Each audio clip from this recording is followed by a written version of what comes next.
En el frío extremo de los montes Urales, en el lejano invierno de 1959, se gestó uno de los enigmas más persistentes y perturbadores del siglo XX. 9 jóvenes esquiadores, llenos de vida y ambición, se embarcaron en una expedición que los llevaría no a la gloria de la conquista de una cumbre, sino al umbral de un misterio insondable, en un lugar que los Mansi, la etnia local, ya llamaban la Montaña Muerta. La historia del Paso Dyatlov es una pesadilla helada, una crónica de desesperación, confusión y una muerte inexplicablemente brutal en la vasta e indiferente naturaleza salvaje de Siberia. La aventura comenzó mucho antes de que pusieran un pie en la nieve. Estos no eran aventureros novatos, sino estudiantes y graduados del Instituto Politécnico de los Urales, en Sverdlovsk, hoy Ekaterimburgo. Eran un grupo selecto, experimentado en expediciones de montaña, curtidos por inviernos previos y unidos por una pasión compartida por la exploración y los desafíos extremos.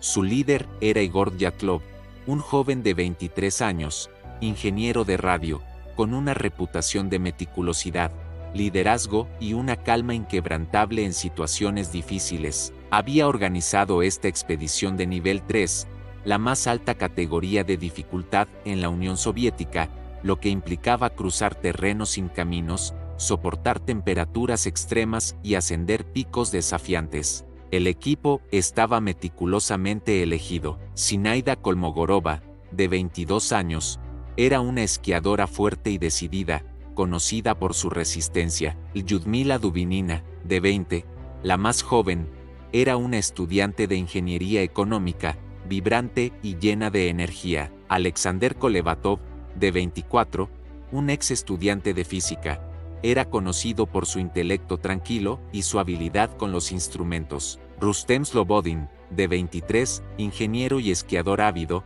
aportaba buen humor al grupo. Nikolai Tibeux-Brignoyes, de 23, era un ingeniero civil de ascendencia francesa, con un temperamento alegre y una habilidad particular para el humor. Yuri Dorosenko, de 21, y Yuri Krivonischenko, de 23, ambos estudiantes de radio, eran amigos inseparables, conocidos por su entusiasmo y resistencia física. Finalmente, el más misterioso del grupo era Semyon Solotaryov, de 37 años, un instructor de turismo experimentado y veterano de la Segunda Guerra Mundial, cuya edad y origen desconocido lo convertían en una figura algo enigmática, aunque se integró bien. La planificación de la expedición duró meses. Dyatlov y su equipo estudiaron mapas topográficos, consultaron a expertos locales y prepararon meticulosamente su equipo. Sabían que las temperaturas podían caer a 30 grados bajo cero, 40 grados bajo cero o incluso más, y que los vientos podían ser brutales. Llevaban sacos de dormir de plumón, esquís robustos, herramientas para cavar la nieve y una cantidad suficiente de provisiones. El objetivo era el monte Otorten, cuyo nombre Mansi significa no vayas allí o montaña de los vientos. El destino final del grupo, sin embargo, sería el monte Kolatsiakl, la montaña muerta, a unos 10 kilómetros de Otorten, un lugar que a partir de entonces llevaría su nombre, Paso Dyatlov. El 27 de enero de 1959, los 10 excursionistas partieron en tren desde Sverdlovsk, en dirección norte, hacia Visay, el último asentamiento habitado antes del desierto helado de los Urales. Desde allí, continuaron en camión hasta un pequeño asentamiento maderero llamado 41 QUARTAL. Fue en este punto donde la fatalidad comenzó a tejer su telar. El 28 de enero, mientras el grupo se preparaba para adentrarse en la taiga, Yuri Yudin, el 10º miembro, se sintió indispuesto. Una combinación de reumatismo y dolor en la rodilla lo obligó a tomar la dolorosa decisión de regresar. Si bien en ese momento fue una decepción, esta decisión le salvó la vida, convirtiéndolo en el único testigo superviviente del grupo original. Los otros 9, sin Yudin, continuaron su marcha, sin saber que se dirigían hacia su propia leyenda. Los días siguientes transcurrieron con la rutina predecible de cualquier expedición invernal. Los diarios recuperados más tarde ofrecen una visión íntima de aquellos últimos días. Las entradas eran sencillas pero reveladoras. Descripciones de los paisajes cubiertos de nieve, el frío que penetraba hasta los huesos, la camaradería en las paradas para descansar, las bromas y las canciones compartidas para levantar el ánimo. Hoy hace un día muy agradable, escribió Dyatlov el 30 de enero.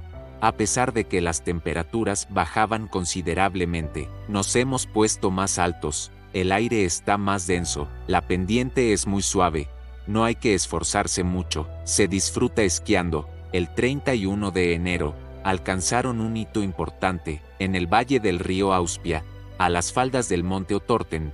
El grupo preparó un depósito de alimentos y equipo en un denso bosque, lo que les permitiría aligerar sus mochilas para el ascenso final y tener provisiones frescas para el regreso. Esta es una práctica estándar en el alpinismo, pero en retrospectiva, marca el último punto donde el grupo actuó con normalidad, en preparación para el objetivo final. Aquí, el clima comenzó a empeorar drásticamente, las ventiscas arreciaron, reduciendo la visibilidad y dificultando la navegación. El 1 de febrero, en lugar de continuar directamente hacia Otorten, un error de navegación, probablemente debido a la baja visibilidad, los desvió hacia el oeste. Terminaron en la ladera del monte Kolatsiakl, la montaña muerta, una pendiente expuesta y sin árboles, a unos 10 kilómetros al sureste de su objetivo original. Pese al mal tiempo, ya que estaban a poca distancia de una zona arbolada donde habrían encontrado refugio,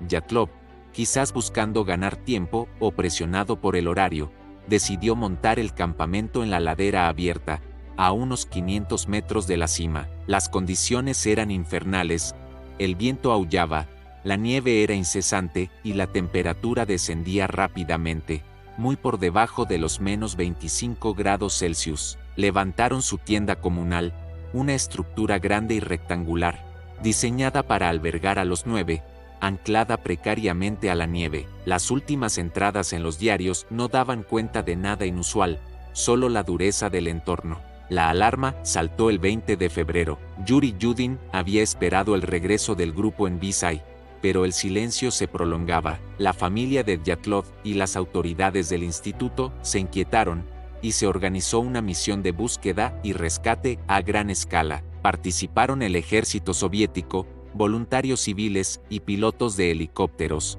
rastreando minuciosamente la vasta y desolada extensión de los Urales del norte. Finalmente, el 26 de febrero, los rescatistas avistaron algo, una tienda, medio enterrada por la nieve, en la ladera de Kolatsiakl. El corazón se les encogió. Al acercarse, el panorama era desolador y, a la vez, extrañamente ordenado. La tienda estaba parcialmente colapsada, pero no destruida por una avalancha. Lo más inquietante, estaba rasgada desde el interior, con grandes cortes que sugerían una huida precipitada. Dentro, el campamento estaba intacto: mochilas, ropa de abrigo, botas, alimentos, utensilios de cocina e incluso una linterna encendida que había sido dejada sobre una de las mochilas. Todo lo necesario para sobrevivir en aquel entorno gélido estaba allí, abandonado. Era como si, en un instante de pánico abrumador, hubieran cortado la lona y salido corriendo hacia la noche polar. Las huellas en la nieve, ahora parcialmente cubiertas por nuevas nevadas, se alejaban de la tienda, dirigiéndose cuesta abajo, hacia el bosque, a más de 1,5 kilómetros de distancia. Lo más chocante fue la naturaleza de estas huellas. Algunas eran de pies descalzos, otras de calcetines o de una sola bota, en temperaturas de menos 25 a menos 30 grados Celsius, con vientos que fácilmente podían duplicar la sensación térmica. Huir en esas condiciones era un acto de desesperación total. La ausencia de otras huellas, salvo las de los propios excursionistas, era un primer rompecabezas. No había signos de lucha externa, ni de la presencia de intrusos, solo la prisa y el terror que los había impulsado a abandonar la seguridad de su refugio. El rastro de las huellas llevó a los equipos de rescate al borde de un denso bosque, a aproximadamente 1,5 kilómetros de la tienda, en un área más protegida del viento. Allí, bajo un enorme pino siberiano, encontraron la escena más macabra. Los primeros 2 cuerpos eran Yuri Krivonischenko y Yuri Dorosenko, los 2 amigos inseparables. Estaban tendidos boca arriba, casi desnudos. Krivonischenko solo llevaba una camiseta y calzoncillos, Dorošenko solo ropa interior. La escena alrededor del pino era extraña. Había restos de una pequeña hoguera extinguida, con ramas quemadas. Las ramas más bajas del pino estaban rotas, esparcidas por el suelo. Lo más peculiar era que las roturas se extendían hasta una altura de 5 metros, sugiriendo que alguien había intentado trepar al árbol, quizás buscando algo, o huyendo de algo que estaba en el suelo. Las manos de Krivonischenko y Dorošenko presentaban quemaduras, y sus cuerpos, signos de congelación severa. Morir de hipotermia en ese estado era una conclusión obvia, pero la pregunta persistía: ¿por qué estaban allí, casi desnudos, a tal distancia de su tienda, en la oscuridad helada? La desesperación de intentar encender una hoguera en esas condiciones extremas hablaba de su lucha por la supervivencia. En los días siguientes, entre el pino y la tienda, en un patrón que sugería que intentaban desesperadamente regresar al campamento original, se encontraron 3 cuerpos más. El primero fue Igor Dyatlov,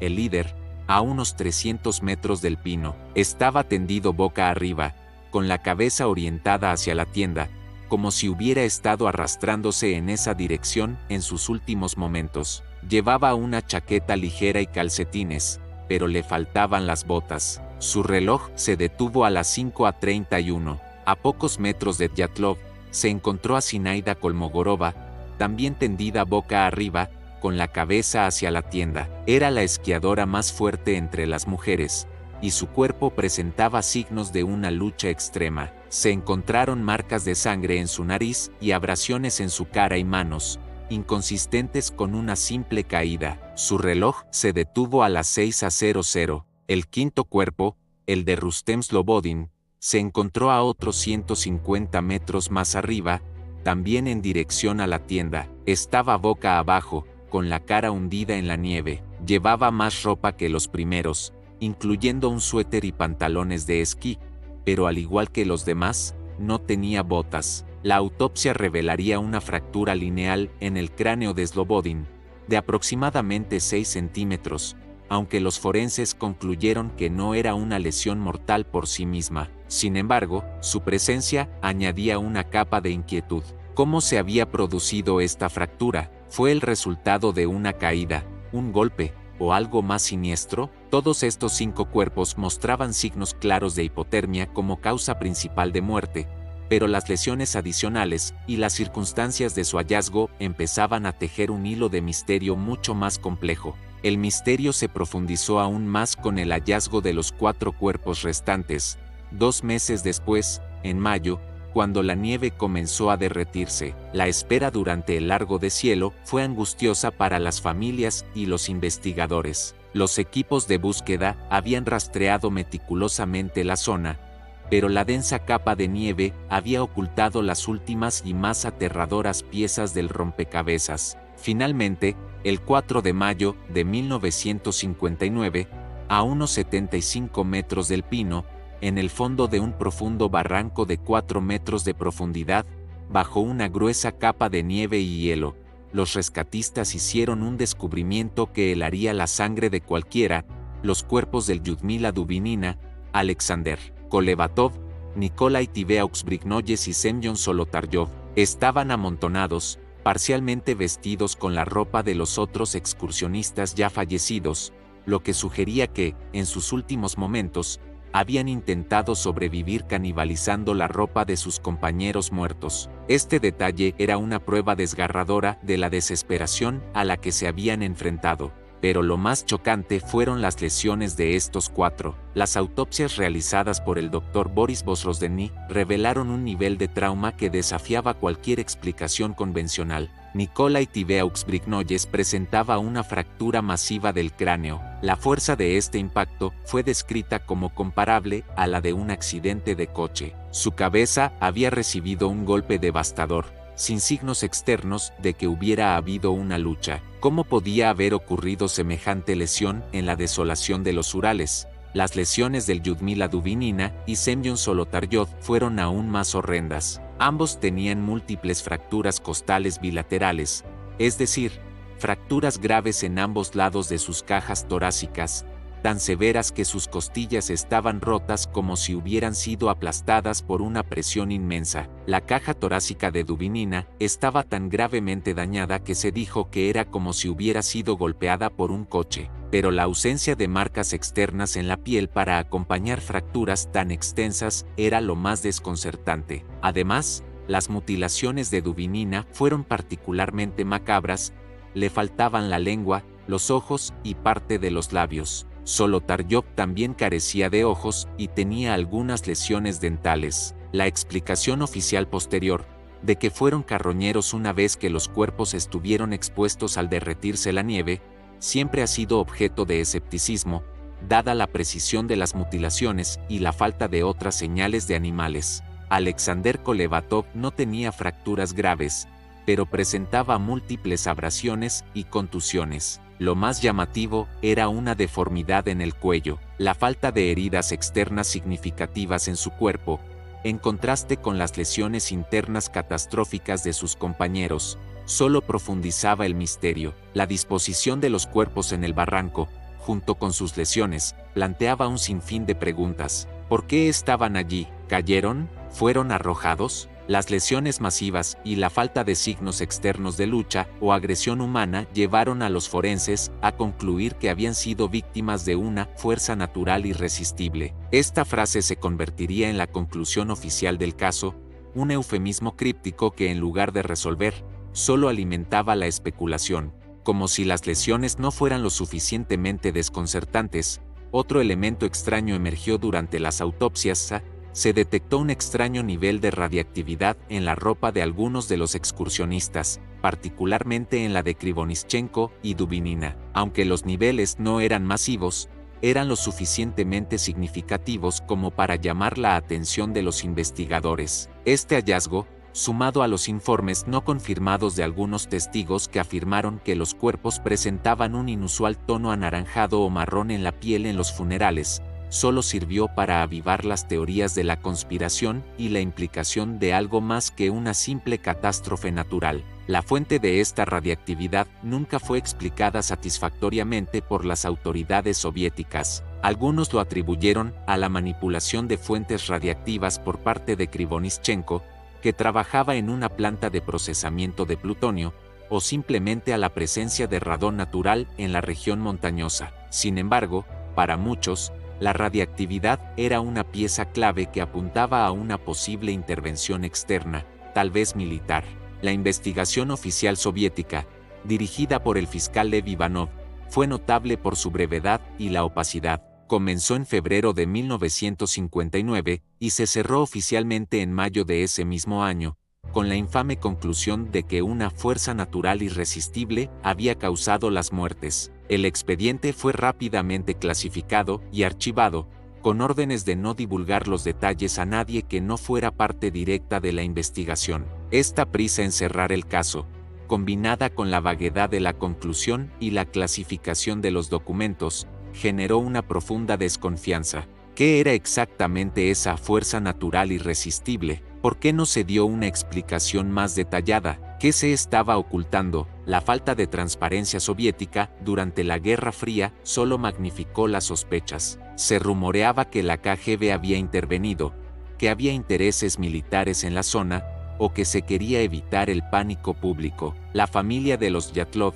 y muchos de los rescatistas nunca aceptaron la explicación oficial, convencidos de que algo mucho más complejo y perturbador había ocurrido. La clasificación del caso y el silencio que siguió durante décadas fueron quizás los elementos más dañinos para la credibilidad de la versión oficial, cimentando el misterio en el imaginario colectivo. Desde 1959, el incidente del Paso Dyatlov ha sido un campo de batalla para innumerables teorías, cada una intentando desentrañar los hilos de un misterio que se niega a ser resuelto. Una de las más persistentes, y con renovado apoyo científico, es la de la avalancha. Los defensores de esta teoría sugieren que una pequeña avalancha de losa, un tipo de avalancha que puede ocurrir en pendientes poco pronunciadas, golpeó la tienda. Investigaciones recientes, incluyendo simulaciones y estudios de expertos en avalanchas, han propuesto que una avalancha de losa podría haber sido desencadenada horas después de que los excursionistas cortaran la nieve para nivelar su campamento,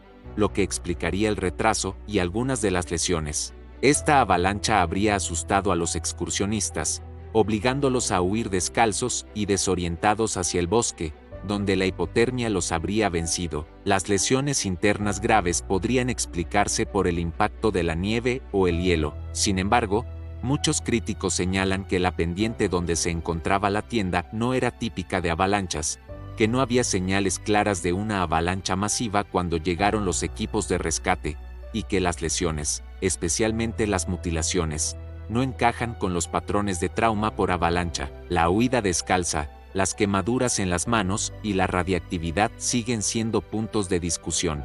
Otra teoría popular es la del viento catabático e infrasonido. Se especula que, en combinación con la topografía específica del paso Dyatlov, estos vientos podrían haber generado infrasonidos, ondas de sonido de baja frecuencia inaudibles para el oído humano. Algunos estudios sugieren que la exposición a infrasonidos puede inducir sensaciones de pánico, terror, náuseas y alucinaciones. Esto podría haber provocado que los excursionistas salieran corriendo de la tienda en un estado de pánico colectivo y desorientación. Las lesiones graves serían consecuencia de la caída en la oscuridad o el efecto de la propia presión del infrasonido. No obstante, la evidencia científica que vincule directamente el infrasonido a tales efectos masivos en humanos es limitada y sigue siendo objeto de debate. La intervención militar es otra hipótesis recurrente, especialmente dada la época de la Guerra Fría y la zona remota. Se ha sugerido que los excursionistas pudieron haberse topado accidentalmente con un campo de pruebas militar secreto o con el rastro de algún tipo de armamento experimental.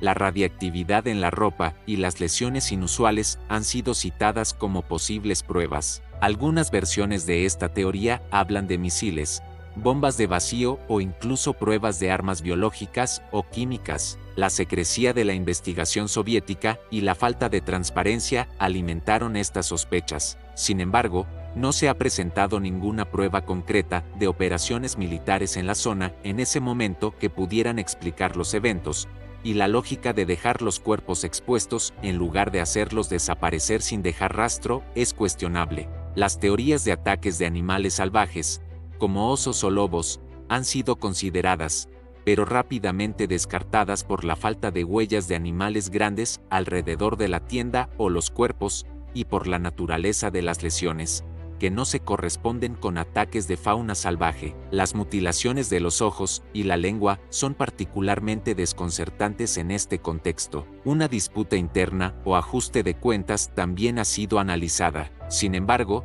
los diarios y testimonios previos a la expedición no muestran ninguna tensión significativa, y la naturaleza de las heridas no sugiere una confrontación entre ellos. Además, las huellas en la nieve y la disposición de los cuerpos no apoyan la idea de una reyerta. La teoría de un ataque de la tribu Mansi, los indígenas de la región, también ha sido investigada y descartada. Los Mansi eran conocidos por ser pacíficos y respetuosos con los visitantes que se aventuraban en sus tierras. No se encontraron pruebas de la presencia de los Mansi en la escena ni indicios de violencia por parte de ellos. En el extremo del espectro se encuentra la hipótesis del Yeti o criaturas misteriosas, una idea que surge de la desesperación por entender lo inexplicable, pero que carece de cualquier fundamento empírico. Uno de los fenómenos documentados en casos de hipotermia grave es el desvestirse paradójico. A medida que el cuerpo sucumbe a la hipotermia,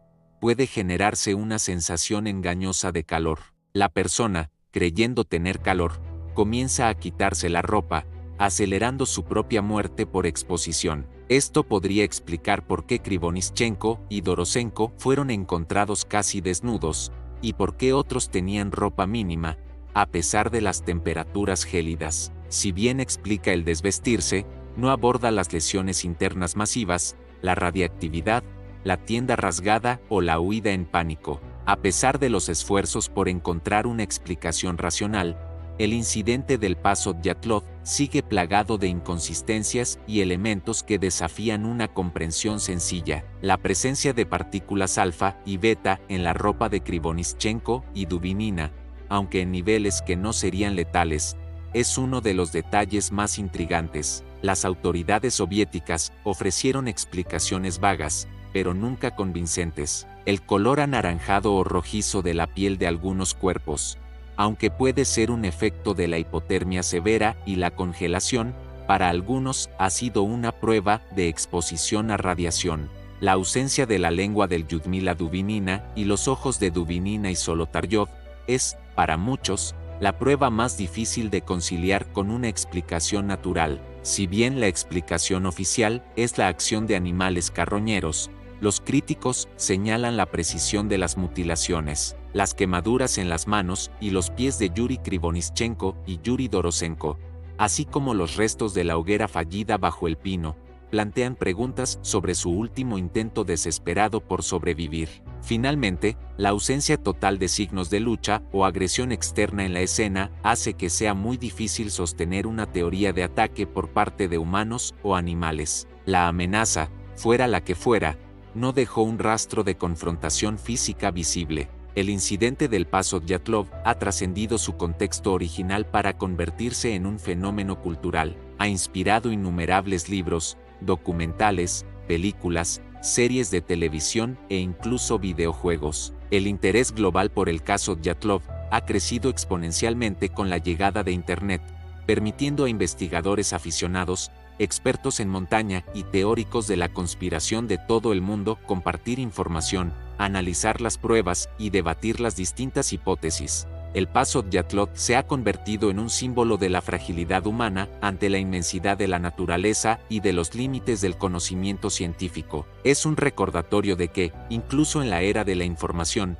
existen aún enigmas que se resisten a ser resueltos, donde la verdad se oculta bajo capas de nieve, tiempo y el velo de lo incomprensible. La reapertura de la investigación rusa en 2019 y su conclusión oficial en 2020, aunque intentaron ofrecer una respuesta definitiva basada en la ciencia, no han logrado apaciguar del todo a los escépticos. El daño causado por el secretismo inicial y la ambigüedad de las explicaciones previas es profundo. Para muchos, la avalancha de losa sigue sin ser una explicación lo suficientemente completa para todas las anomalías y el horror que rodeó la muerte de esos 9 jóvenes. En última instancia, el incidente del Paso Dyatlov sigue siendo un frío recordatorio de que algunas historias están destinadas a permanecer sin resolver. Las 9 cruces de madera en el cementerio de Sverdlovsk, donde descansan los cuerpos de Dyatlov y sus compañeros, son un monumento no solo a su memoria,